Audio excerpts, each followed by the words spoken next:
Hello everyone, Earl Henderson, Primordial Defense. Thank you for watching. I have another Monday quarterback video for you. I'm going to talk about things that are going on to better explain what's going on and talk about things that I think that are being done right and or done wrong. Without further ado, here we go.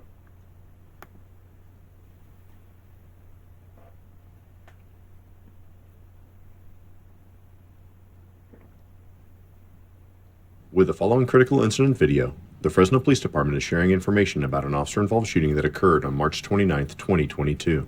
Our goal with critical incident videos is to be transparent with our community and share as much information as we're able to when critical incidents such as this one occur.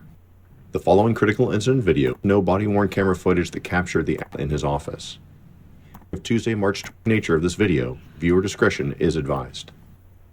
On the morning of Tuesday, March 29, 2022, 24-year-old Joseph Roy and his sister arrived at the bus stop located adjacent to the Fresno County Superior Courthouse. Mr. Roy had a court hearing for a 2021 arrest for an assault with a deadly weapon case against a family member. While in court, Mr. Roy created a disturbance and his hearing was postponed to another date. Mr. Roy and his sister returned to the bus stop for the trip home. While waiting, Mr. Roy started arguing with his sister and decided not to board the bus with her. After deciding not to board the bus with his sister, a security camera at the bus stop captured Mr. Roy as he approached several nearby people and attempted to enter their cars as he was looking for a ride. One person was a city bus supervisor, and the other was a construction worker. Both men refused to give Mr. Roy a ride.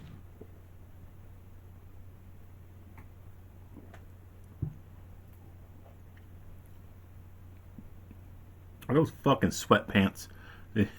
Some of it show up to court wearing sweatpants.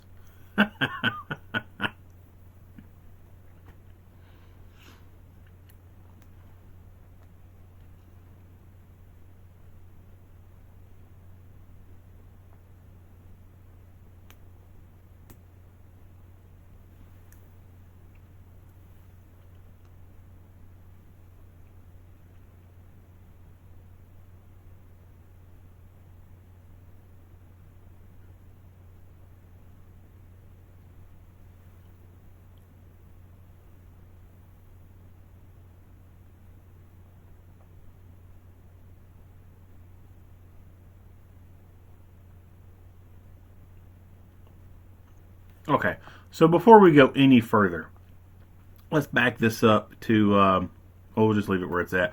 So he had a court date.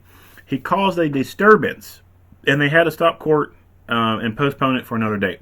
So obviously, there's not a whole lot of details there. They don't really describe what the disturbance was. But if you show up to court and you cause such a fucking disturbance that it needs to be postponed to something else, that, in my opinion, makes you in contempt of court. The judge should have told the bailiffs to take that motherfucker into custody for contempt of court and lock his ass up. And that would have prevented this entire fucking scenario from ever happening. Surveillance video then shows that Mr. Roy walked eastbound on Fresno Street. The surveillance video captured him attempting to open multiple car doors. Mr. Roy was also seen attempting to open a door at a Fresno County Sheriff's Office facility. Mr. Roy continued walking eastbound on Fresno Street.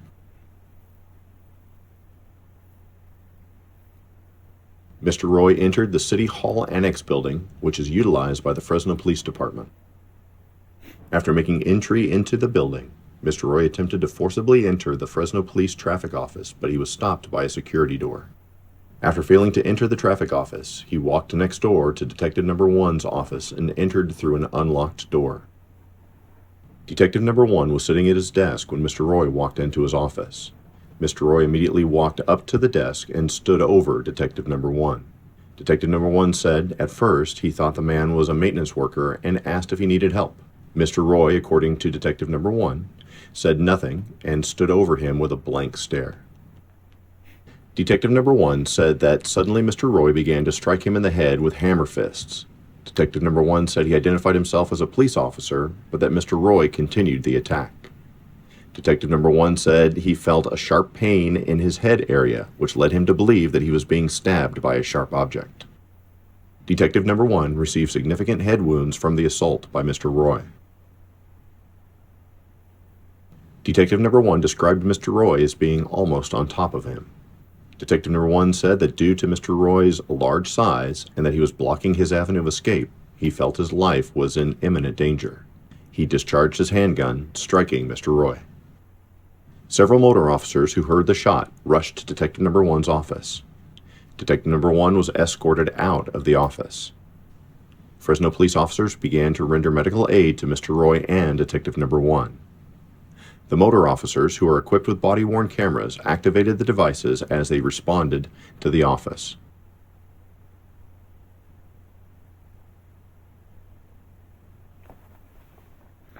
So, as I said Why not? Earlier about the judge should have locked his ass up when he caused the disturbance. That judge needs to be held responsible for this. This judge is responsible for this detective being injured in the workplace and having to fucking shoot this guy. Without a doubt, the judge is fucking culpable. Yeah, we'll say that.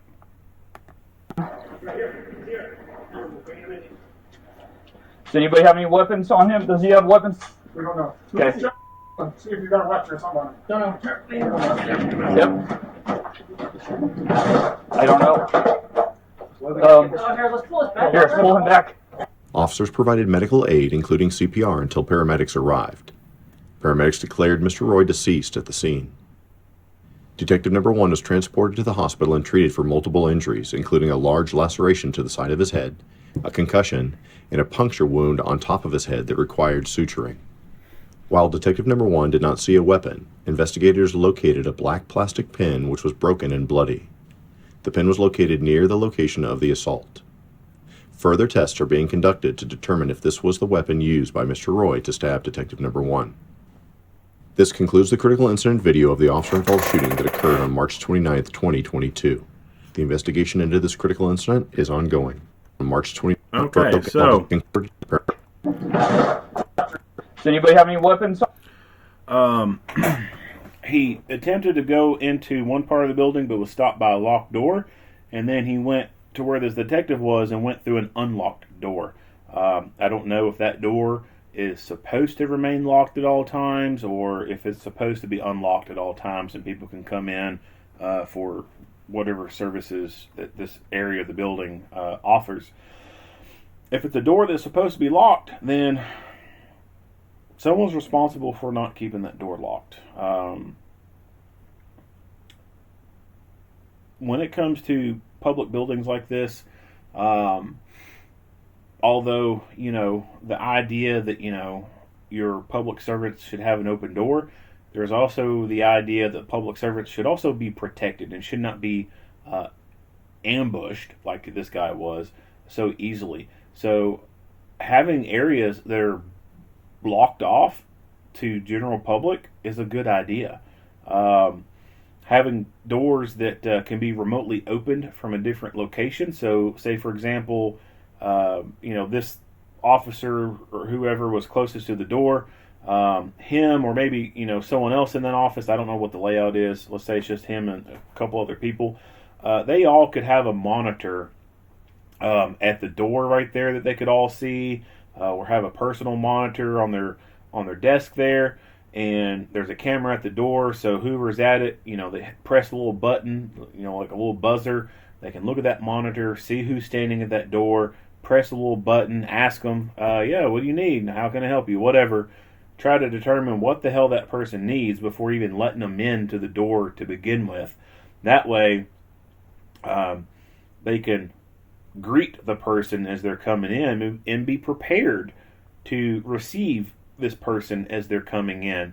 If not having that set up, then at least for sure having a door chime on the door itself. That way when that door opens, it makes a ding or like some noise or whatever. That way, whoever's on task at their office doing work will hear that and can get themselves prepared to receive a person as they're coming in. Because it sounds like this officer was middle of working and was busy, and all of a sudden this fucking dude appears and he's on top of him, and then starts attacking him. The ink pen that this guy had and he attacked him with, yeah, I mean, an ink pen is an edged weapon. It's pointy. You can fucking cause a lot of damage with that. Had the positioning and angles been right, he could have very easily taken that ink pen and stabbed it right through that officer's eye.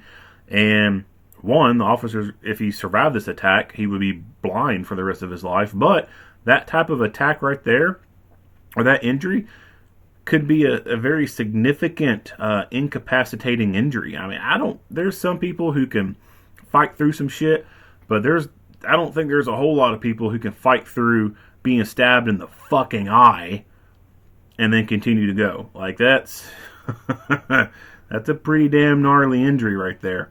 And even also, depending on how deep he put that damn ink pen, this officer could have been incapacitated from that injury, gone down to the ground, and then be completely unable to guard his gun. And then that suspect could have got that gun out of the holster and then shot this officer in the face and then walked around the police station and start shooting at more officers. Or go out on the sidewalk and start shooting at citizens and try to get him a car to go wherever the hell it was he was trying to go. Whatever. I mean, you can't guard your gun if you're incapacitated. So an ink pen is a deadly weapon. It is a dangerous instrument, and using force against another person is totally justifiable when defending yourself against such an attack. Even and including up to deadly physical force. You may think, an ink pen? Why would you need to shoot a person who has an ink pen? That ink pen is a weapon. Like I said, you can ram an ink pen through someone's eyeball and fucking kill them. If you can do that with an ink pen, then you've got a deadly weapon on you. You've got a dangerous instrument. And you should be subject to having deadly physical force used against you when a person is trying to protect themselves against you with said weapon. And again, like I said, this dude showing up to court and causing such a disturbance that they had to postpone it and start another court date, his ass should have been thrown in lockup. This never would have happened if the judge would have just held him in contempt and had the bailiffs take him into custody. Not much else to say about this video. Well, let me back it up. I highly doubt that this is the first time that this dude has been involved in the criminal justice system. I would suspect that he has probably been involved multiple times, and his most recent conviction probably would have meant that he would be in prison right now instead of being out in the street doing all the stupid shit that he's doing. But I don't know that for sure. I don't know much about his case or him at all other than what's on this video. But based off the way he's acting, I mean, it's a no-brainer. He's been involved in the system before.